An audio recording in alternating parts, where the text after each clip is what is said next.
had dropsy this morning or something. No, just clumsy. Okay, children. Good morning, everybody.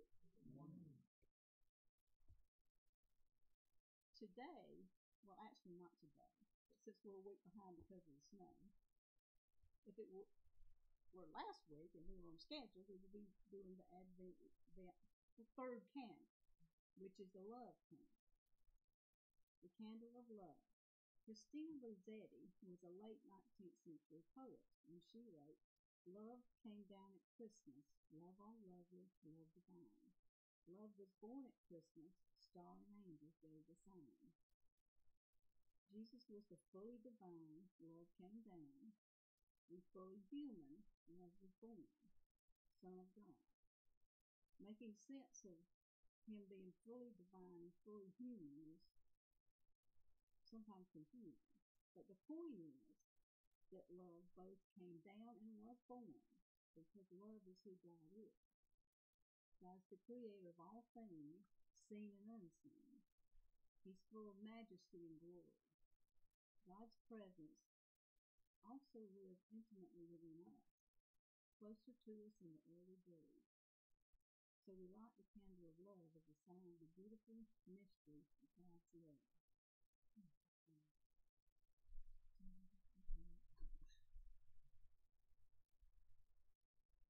So, to kind of recap where we are with Scrooge. Remember the first week we talked about the first ghost, Marley. And Marley came down to warn Scrooge that if he didn't straighten up and fall right, he'd be wandering around the earth the rest of his days carrying chains. And last week we talked about the ghost of Christmas past. Does anybody remember about him?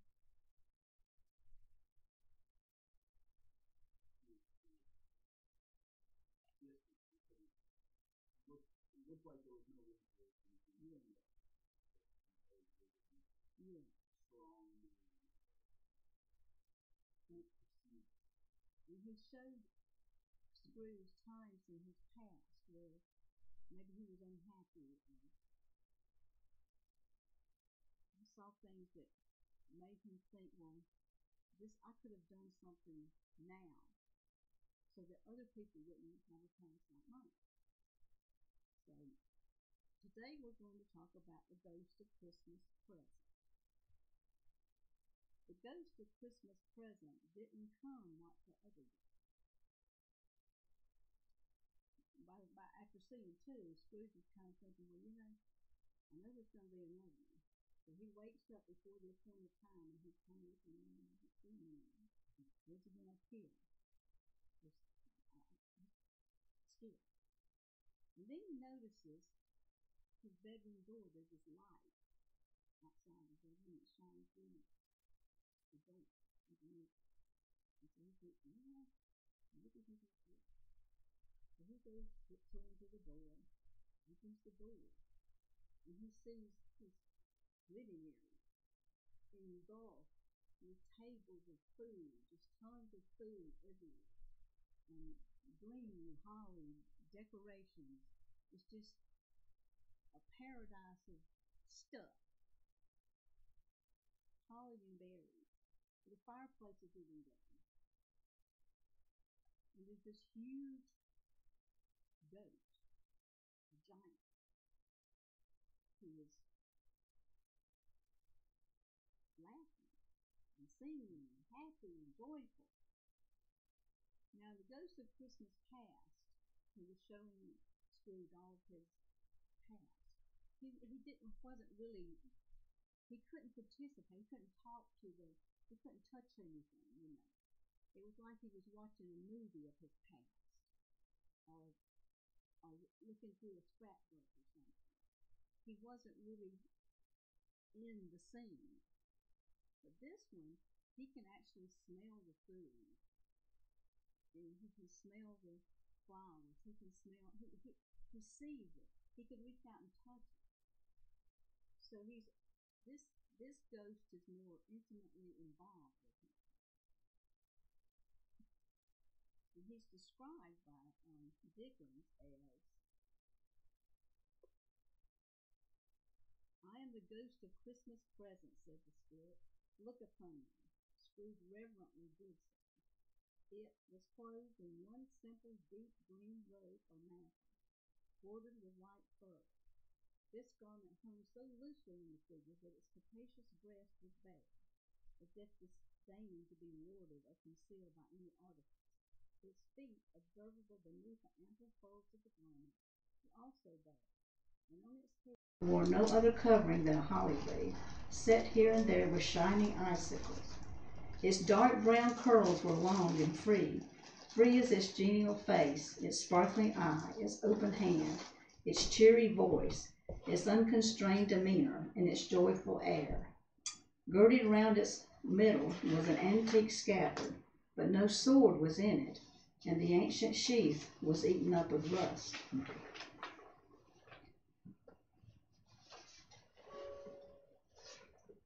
And he tells, the spirit says, "You have never seen the like of me before." "Never," Scrooge said. "Have never walked forth with the younger members of my family," meaning, for I am very young, my elder brothers born in these later years? Asked the phantom. "I don't think I have," Scrooge said. "I'm afraid I have not." "Have you had many brothers, spirit?" "More than 1,800, said the ghost. "A tremendous family to provide for," said Scrooge. Now, when I first read this about 1,800, I thought, I don't get it. But if you think about it, the story was written in the 1800s. So this Christmas present had been there for 1,800 years. There'd been a Christmas present. So now we've had 2,000 presents. But anyway, I digress.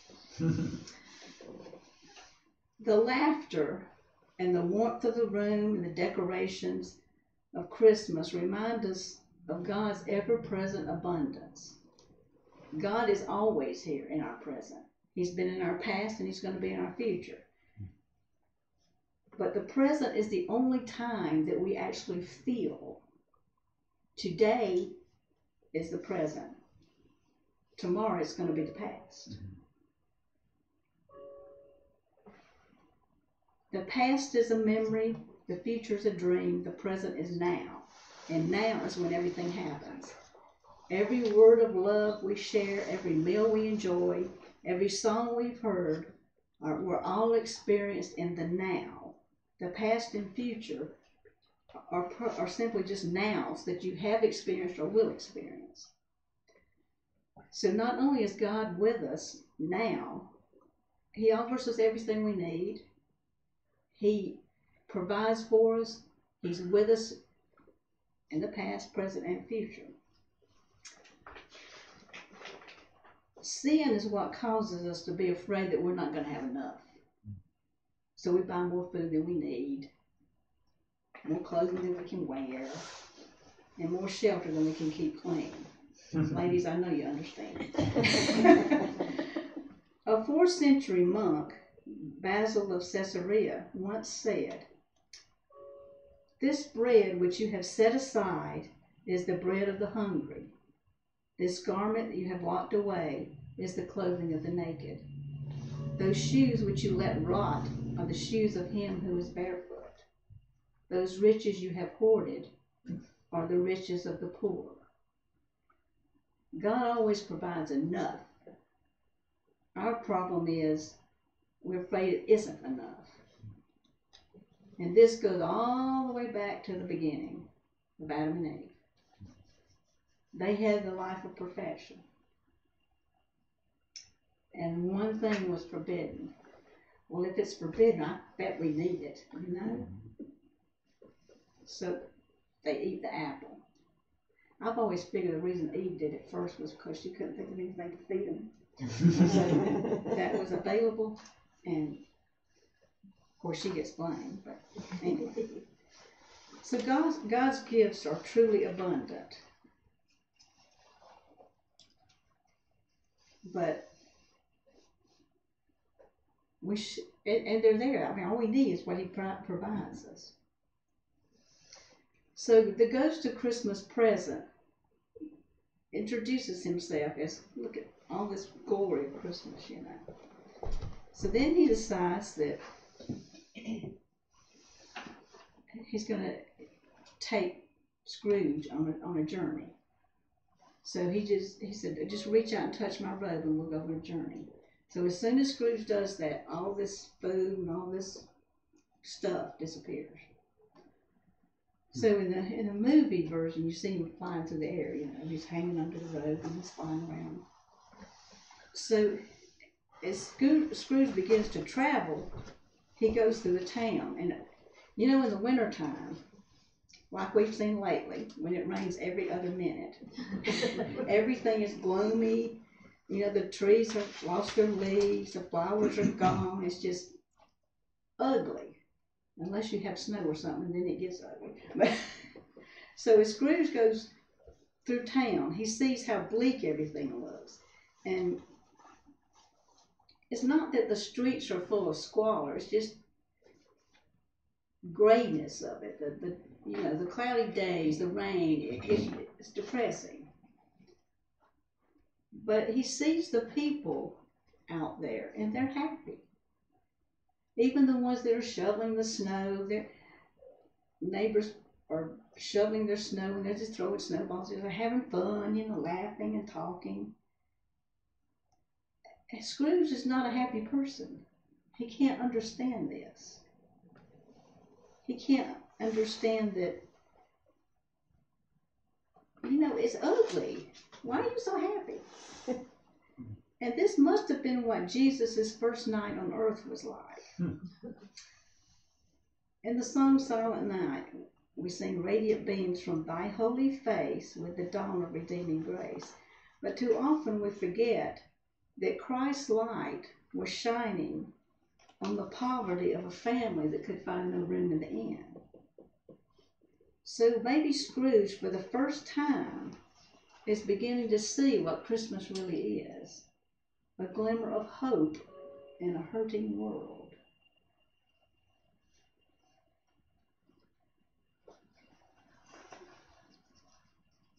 Scrooge is taken all over everywhere to see various and sundry parts of the ocean, the islands.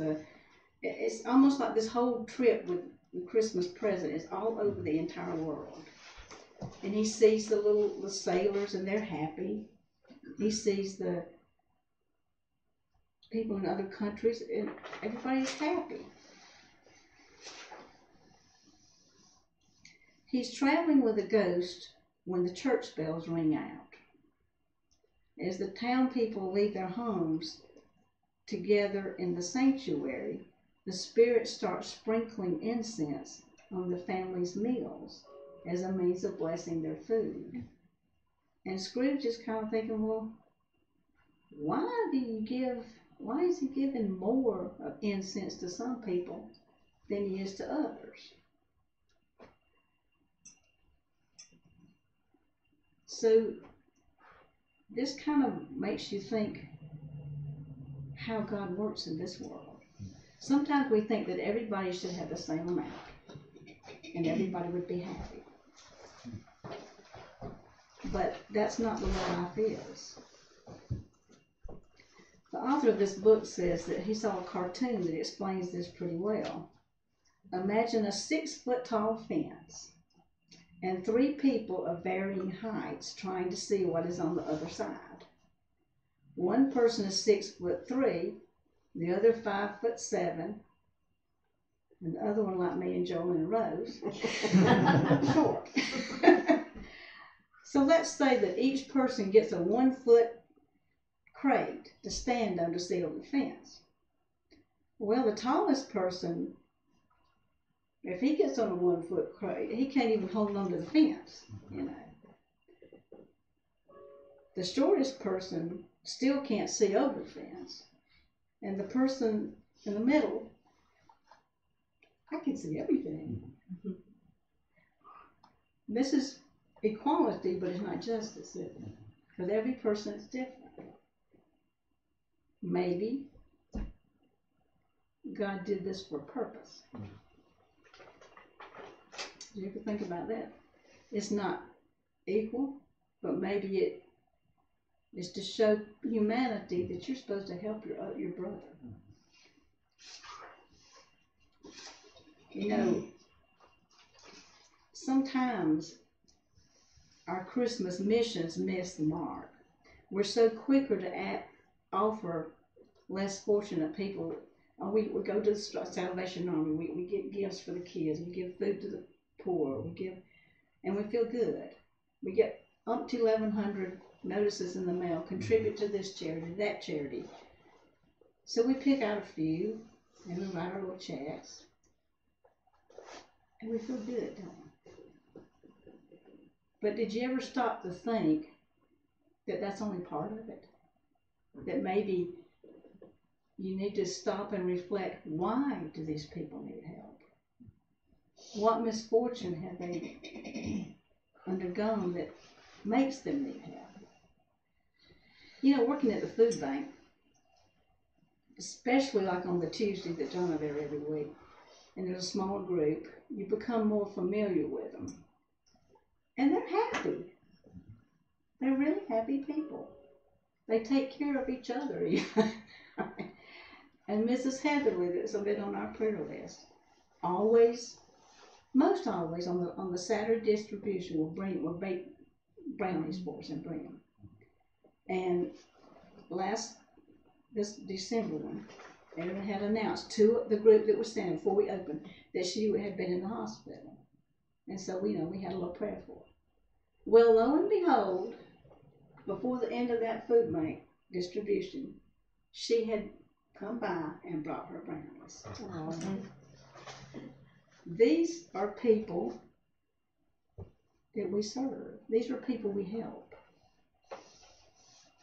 So we're sharing incense, like the ghost of Christmas was doing.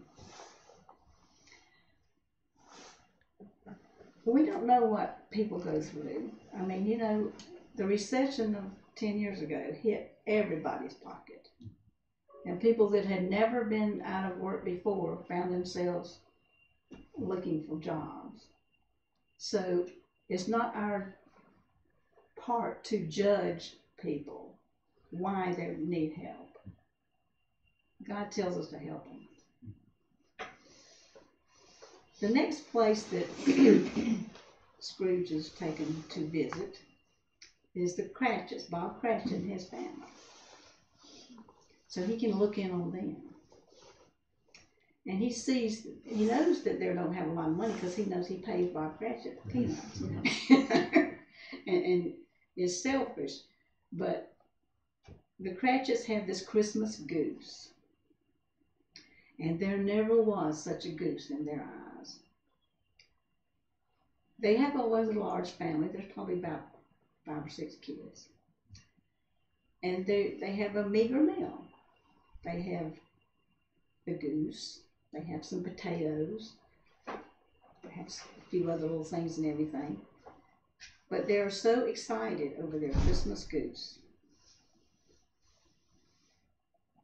It's easy to get distracted with all of the decorations and songs and everything at Christmas and forget that the first nativity is a story born out of poverty,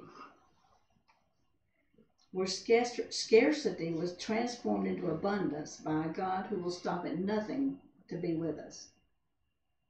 It's easy to get wrapped up in the magnificent songs, the glorias, the hosannas, and forget that the angels are singing to shepherds.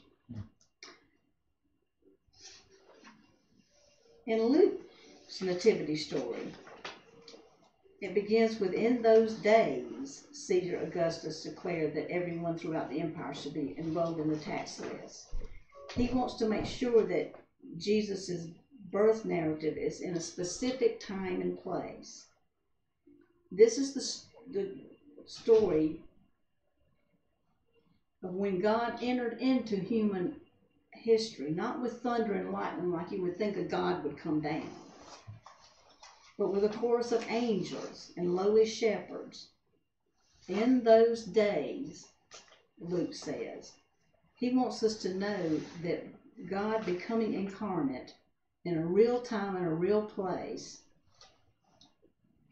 as a baby needing constant care is unthinkable humility for the creator of all the universe.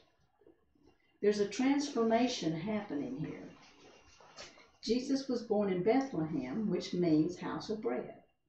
Jesus is the bread of life, placed in a feeding trough because it is Christ upon whom we feed to be filled with grace. Jesus grew up in Nazareth, which means new shoot, because Jesus is the fulfillment of prophecy rooted in God's word, but also the way God is choosing to be with his people. Jesus saw his final days in Jerusalem, the city of peace, because it's through the cross that we find our peace with God and with each other. Jesus' birth means those days, the past, are passing away, and this day will be with us forever. The angels didn't say in those days, but they said, to you is born this day in the city of David. In those days, the palace ruled the world, but on this day, the world is being turned upside down. In those days, shepherds were less than unimportant. But on this day, the shepherds received the gift of the kingdom of God. In those days, we simply read about a miracle. On this day, we expect one. In those days, we tried to make our material traditions and gifts perfect. On this day, we let go of the anxiety of making things perfect so we can make a room for a perfect God. In those days, our Christmas list was full of material things for friends and family. On this day, our list contains what Jesus wants. You see, the prediction was in the past. Now it's happening. And when you read the Bible, it's still told in the present tense. The announcement was made to shepherds, and maybe this is the key to understanding what God is doing. He's favoring the poor with this grand announcement. Why did God send the angels to the shepherds? It's interesting. God delivers the good news to the shepherds not because they were best equipped to spread the news or that they were nearby and it was convenient. It's because God was already there with the unlikely.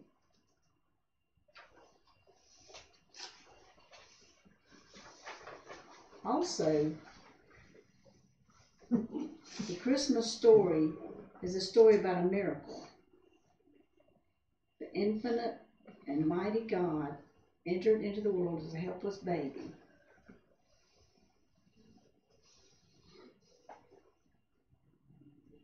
And we were there. Did you think about that? We were there. Everyone who heard the story was amazed at what the shepherds told them. Mary committed these things to memory and considered them carefully. But if you think about it, the only people there were Mary, Joseph, Jesus, and the shepherds. So who was everyone who heard the shepherd story? We're everyone. But back to the Cratchits. They're having their little meager dinner, and they're having a good time. And they're thankful for everything they've gotten, even meager though it may be. And then they have a toast at the end of their meal. And this is where Tiny Tim utters his famous little line. somewhere. They're toasting Christmas. Yeah, here it is.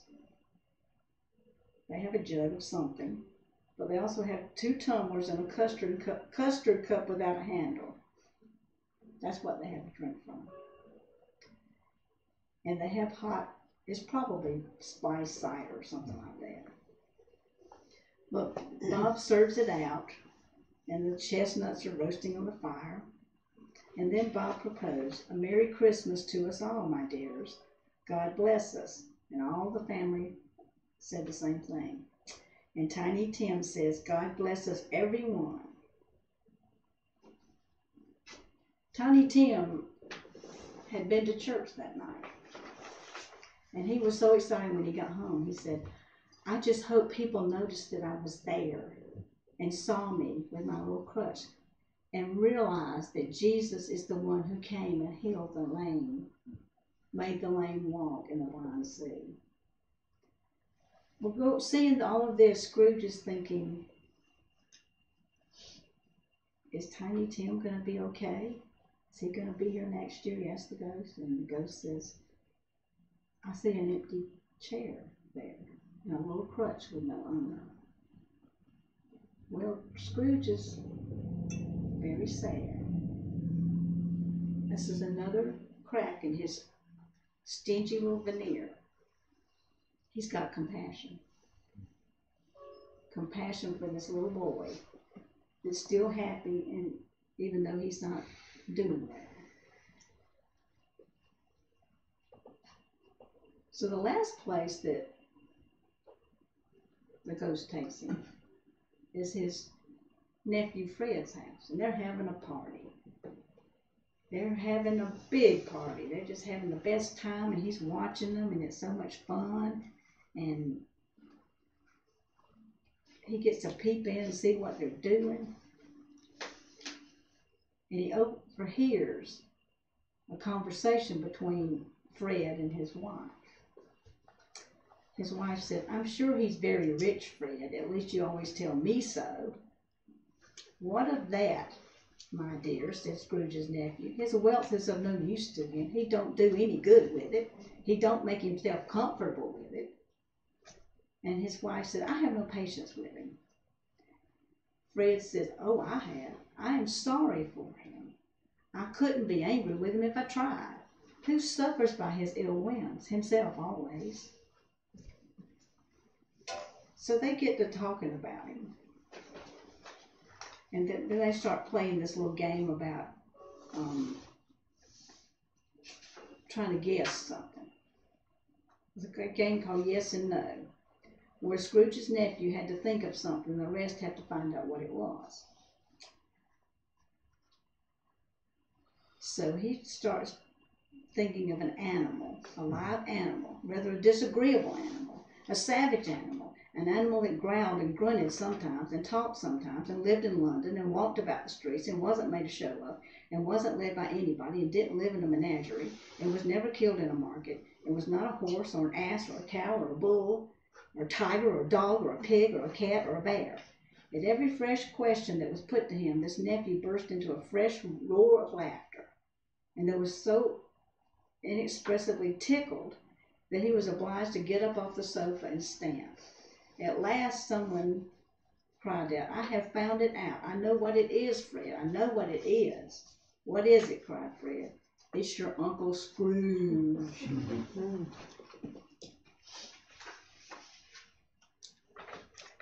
So Scrooge is the butt of their jokes. But Scrooge is still infatuated. He's still listening. He's still watching and seeing what a good time they're having with each other, even though they were making fun of him. But they didn't spend the entire night doing that. They were playing all these games and everything. And he gets so excited with them. I mean, he's watching and all this stuff, and he wants to stay and he wants to play the games. They can't see him, of course, but he can see them. But time's getting short for the ghost. And he looks at, he said, let me stay just a few minutes more. And the ghost says, no, we gotta go. And then he looks at him for the first time. And he notices that the ghost is aged. He's turning gray. He's getting older. And he said, well, what's wrong with you? This is the ghost of Christmas present, which is only 24 hours. So yes, he is aging. He's aging very much.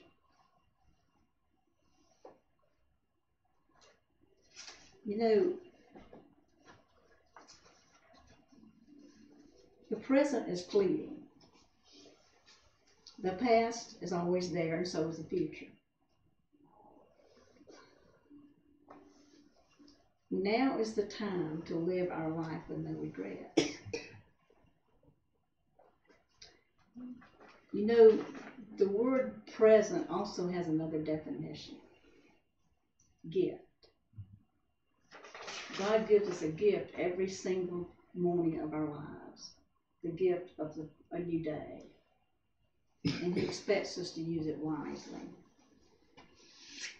In studying this particular scripture came to my mind.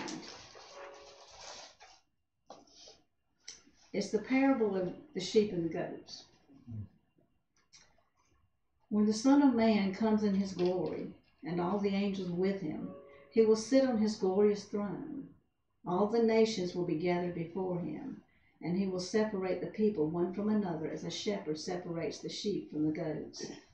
He will put the sheep on his right and the goats on his left. Then the king will say to those on his right, "Come, you who are blessed by my Father, take your inheritance, the kingdom prepared for you since the creation of the world. For I was hungry, and you gave me something to eat. I was thirsty, and you gave me something to drink. I was a stranger, and you invited me in.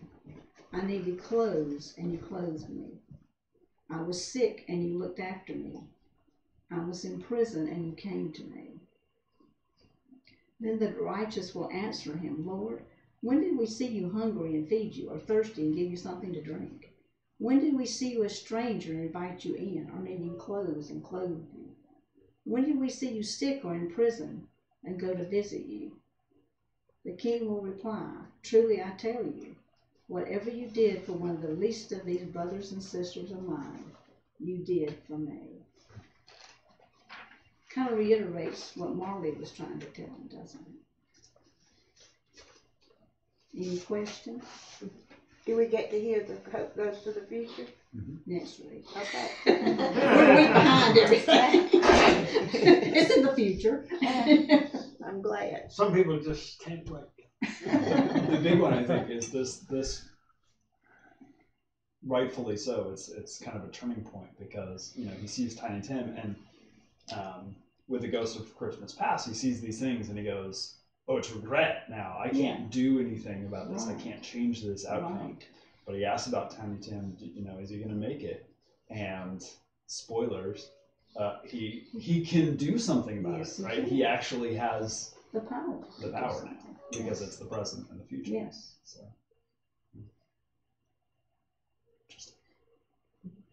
Questions?